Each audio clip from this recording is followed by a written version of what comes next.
We are back on the Alex Jones Show Live. It's Paul Joseph Watson, and I'm delighted to be joined by Lauren Southern, who, of course, is a Libertarian Party candidate, activist, and YouTuber. She works with the Rebel Media. And if you want an example of somebody who's built a platform, who has become fantastically successful in reaching new people just over the course of the past, 8-9 months alone, this is somebody who's got 23 million views on one video alone on Facebook, her Why I'm Not a Feminist video. This is somebody who's really risen to prominence over the course of the last 8 months, really a shining example to everyone else who thinks that they can't have an impact, that they can't build an independent media platform, that they can't have their own megaphone, because she's proven that that's entirely possible. And that's made her a target. And we saw that in evidence once again over the weekend when she was assaulted by the liberal, tolerant, leftist social justice warriors. We're going to show that video as she's talking about it. But Lauren, welcome to the show. Hi, Paul. Thanks for having me. So just to explain to the listeners what this event was, why you were there, and then tell us what happened. Sure, I'll try to make it as short as possible. It's a bit of a long story, but we were supposed to have a speaker, Augustus Sol Invictus, come up to Vancouver. He's an interesting guy. Obviously, not a lot of people. There's mixed feelings about him, but either way, it was going to be a fascinating speech. And these anti-fascist protesters who are convinced he's a neo-Nazi with very little evidence called the place we were planning on having the speech and got it shut down at the Railway Club by harassing them until they shut down our event. And then because they had sent him threats online and were planning on having a violent protest against him, he was not allowed into the country. They actually stopped him at the border and told him, sorry, you cannot come into Canada because you'll just stir up trouble.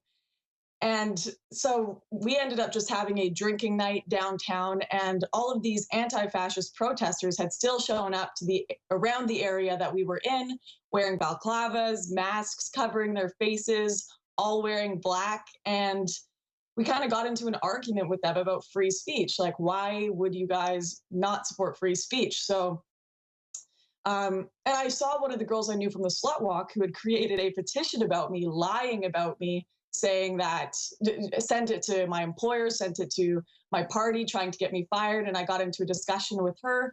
We talked about gender politics. And I guess I triggered them enough that someone came up behind me and poured what I believed to be pop over my face and hair. And I was like, oh my goodness. And then one of my friends is like, Lauren, that smells like piss. I think that might be piss.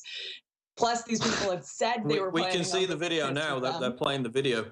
So was it ever determined what the substance was?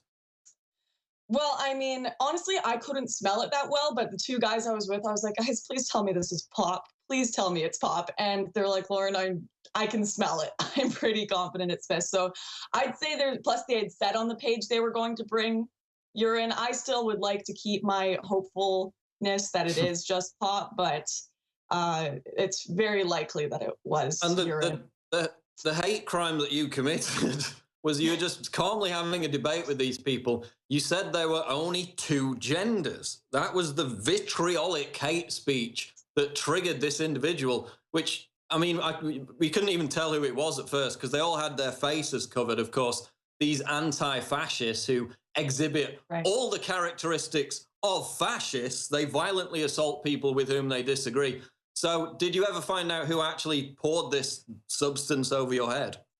I think I have, people have been sending me their own personal videos they had on their phone, and I believe it was a female that did it. I'm not 100% confident, but in the video, I believe it was a female that ran off. I don't plan on pressing charges. I honestly don't want to waste the police time with this nonsense. I'm not going to play the professional victim.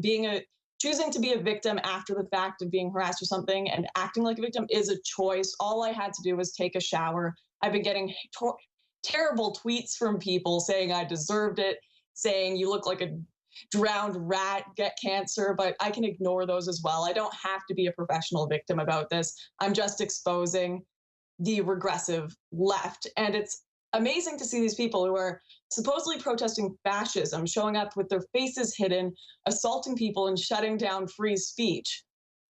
Oh, these are the like most odious fascism people defeated, imaginable. guys. Great job.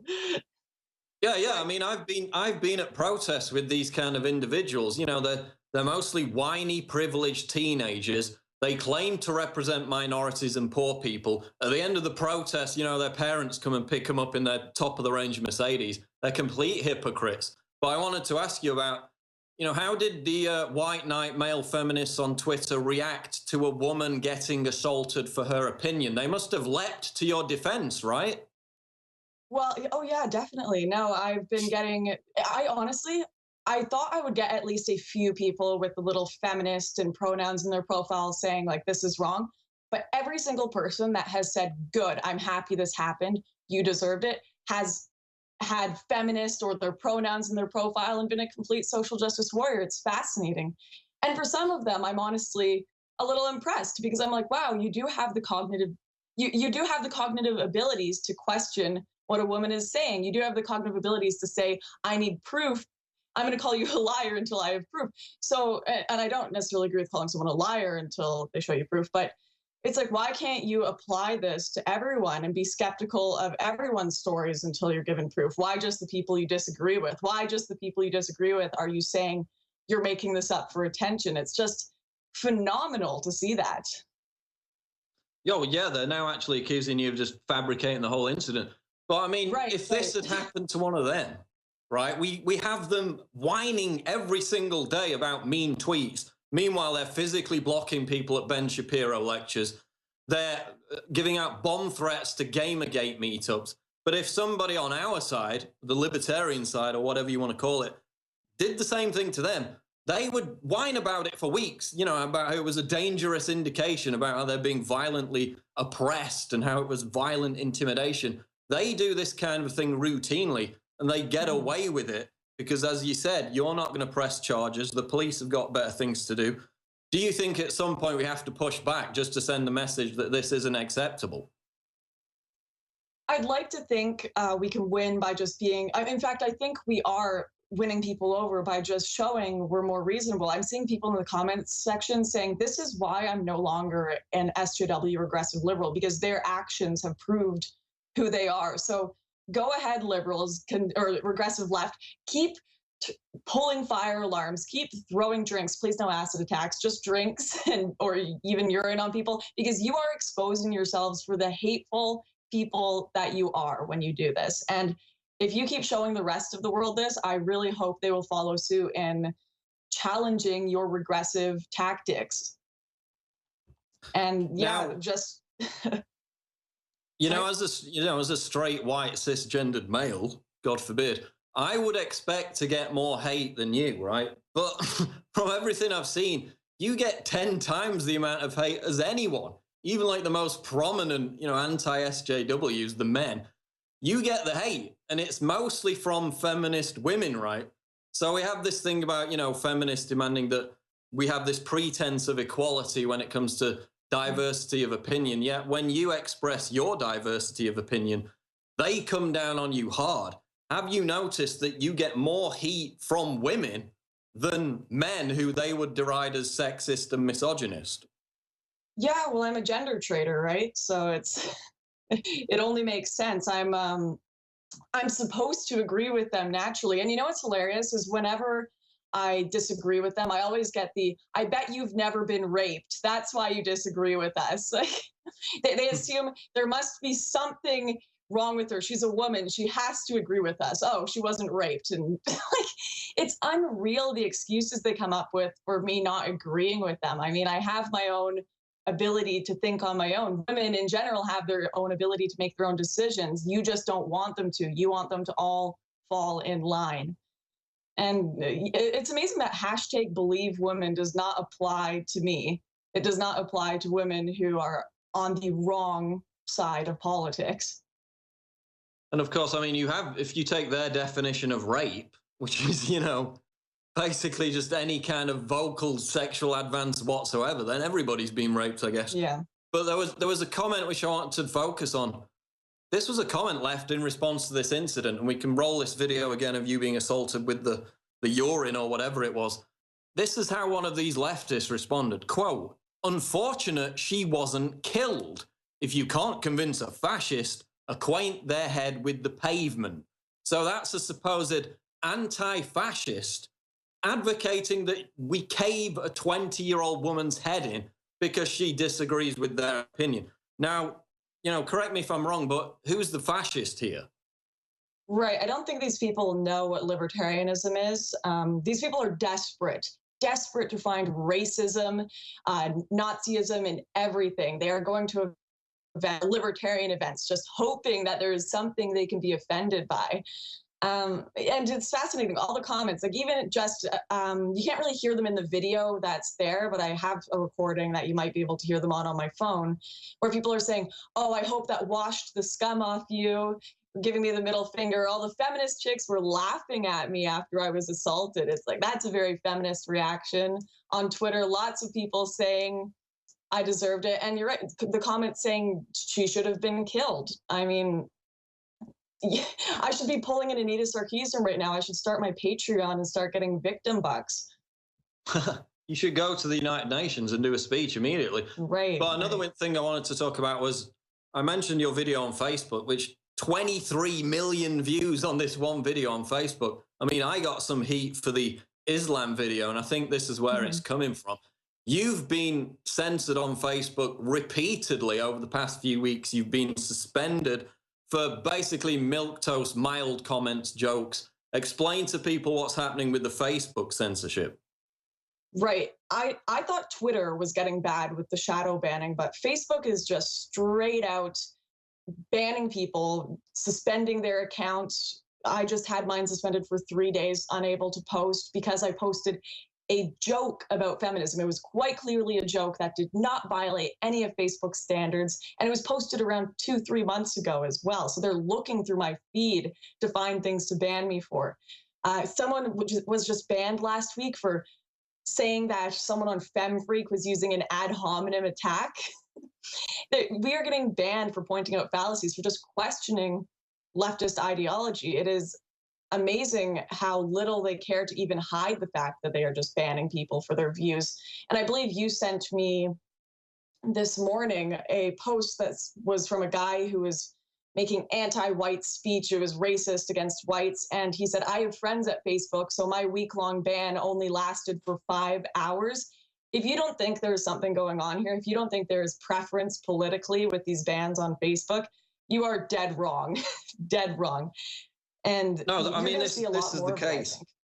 We have Twitter. We've got the admitted reports now about Twitter that they've got insiders who are overseeing these shadow bans. As you said, we've got this leftist Tim Wise who basically got banned for some racist thing he said against white people. Because what's going on is we've got now mobs of anti-SJWs using SJW's own tactic against them by mass reporting their posts. Now, I disagree with that. I mean, I see YouTube videos about me removed for hate speech constantly because a bunch of people are reporting them. And I don't want that. I mean, I don't agree with that. That's not my principle. But we've got it happening now where they've got people on the inside that are coming and saying, yeah, we can get that ban lifted because we agree with you politically. And people say, well, why don't you just get off Facebook? Why don't you just build your own social network? Well, that's impossible for a start because Facebook and Twitter, that's where the battleground is. And you spend years and years, right, building up your social media platform. It takes hours, hundreds of hours of effort, sometimes years. You have to build that up. It's a lot of work. So that's why we care about being censored on Twitter and Facebook. It's not a matter of saying, oh, if your video gets taken down off YouTube, just put it up on your own website. No, because the audience is at YouTube. We're fighting on their battleground, right? And the scary part here is you're seeing a lot of libertarians that are trying to make a fair point, saying these are private companies. They're free to do that. I have to actually disagree with that point because these are companies that are involved politically. You see Zuckerberg meeting with Merkel, and that is no longer just an issue of a private company. This is political influence. This is politics influencing the public on a platform that is widely used by the public. They're using it to win elections, to change people's mind on very important political issues. And it's so much more than just this is a private company. This is political. This is 100% political, and they're going to affect elections with this. they're going to affect how the world moves forward using these social media platforms and with censorship. And it's a bit scary to think if one of us were just banned permanently from both Facebook, what would happen? There have been people, I can't even remember their names. There was a guy who ran a site similar to Drudge Report on Twitter, and he was just permanently banned. No one remembers his name anymore. Everyone's forgotten about him. And it's very scary to think that could happen. So people need to fight back. They need to make sure that doesn't happen to people with dissenting views. You talk about influencing elections. I mean, I'm looking at a post now which got somebody suspended on Twitter. This is what he said. This is a quote.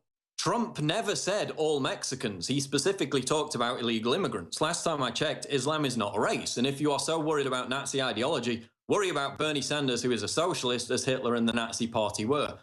That was removed from Facebook. So now you can't defend a statement that Donald Trump made, or you can't attack Bernie Sanders politically with a legitimate comment without being banned on Facebook. So if this is the standard, then yes, it's going to influence elections. And as you said, it has real world consequences. I mean, there was a guy in the Netherlands who got a home visit from the police because he sent out a tweet saying that he thought his government's refugee plan was a bad policy. That's all he said. He got a home visit from the police. So now we've got, with this expansion of hate speech to include basically anything and having the wrong political opinion, it's leading to official oppression. So that makes it a bigger issue than, oh, Twitter and Facebook are just private companies. They're now fused together, working directly with governments to meter out this official oppression for people who have the wrong opinions, correct?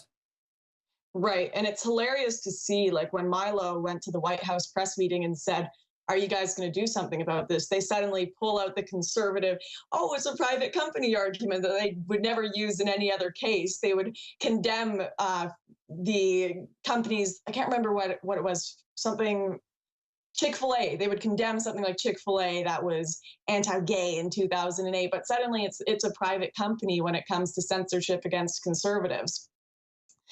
Yeah, like Melissa's Cakes was a private company, but they got hounded and harassed. You know, they got put out of business. We'll be back, though, after the break with Lauren Southern. Going to tell you how you can reach her on her YouTube channel. Also going to hit a final few news stories here on the final segment of the Alex Jones Show Live, Infowars.com. Don't go away. We'll be back.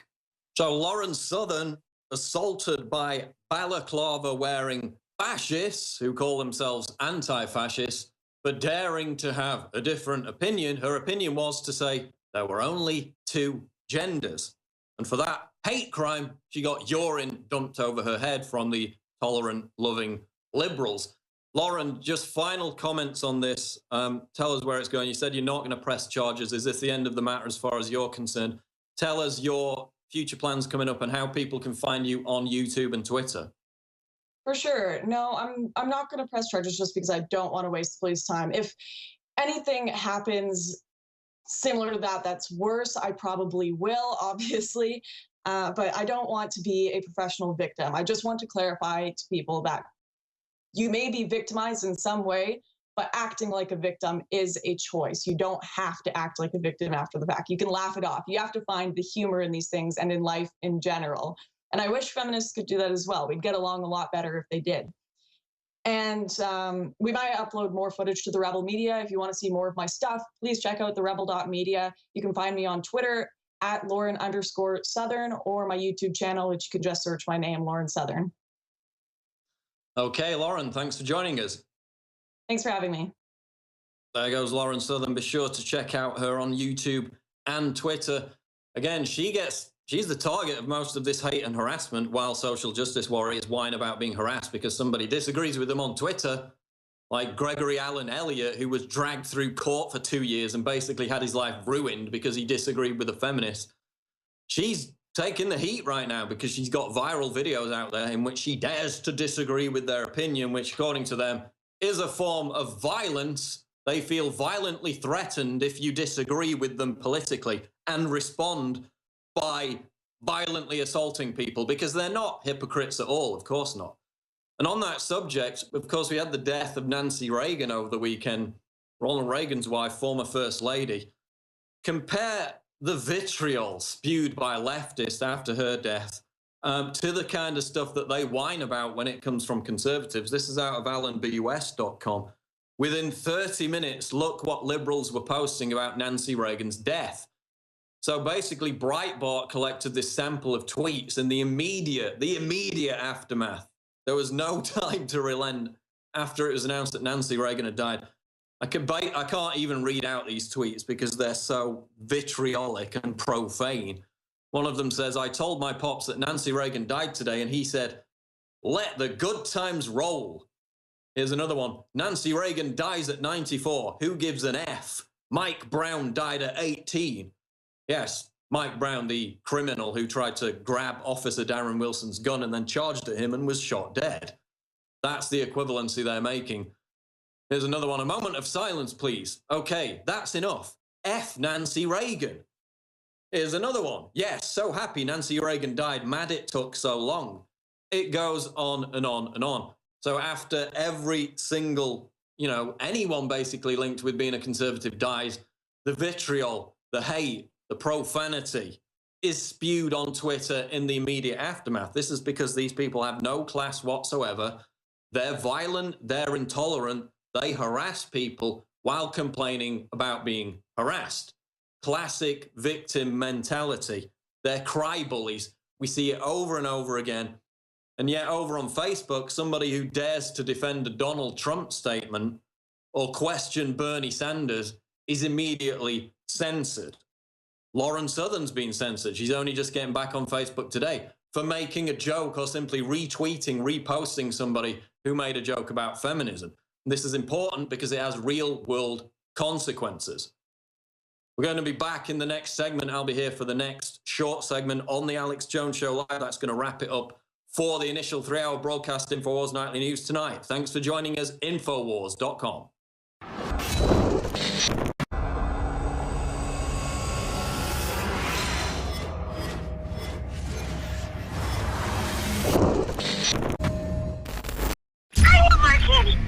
Video games. Lie. And it's that type of behavior that spurred me to do the research to develop a true nutraceutical formula that was designed to smooth out and help children focus. All of our children are hit with modern mind control. Television, music, fast food, GMOs, sugars, you name it. Young humans have not yet developed their nervous system and are being hammered daily by globalist concoctions. It's no wonder they can't focus and calm down and then are put on dangerous psychotropic drugs. Working with my team, we set out to find the best formula with the highest quality ingredients that children would actually like and take. We worked with the leading manufacturer in nutritional supplements that are safe for children to bring you the most affordable and powerful calming formula out there. Introducing Child Ease with herbs and calming extracts like chamomile and lemon balm and essential nutrients that taste great. Obtain your Child Ease today at InfoWarsLife.com. That's Child Ease exclusively at InfoWarsLife.com.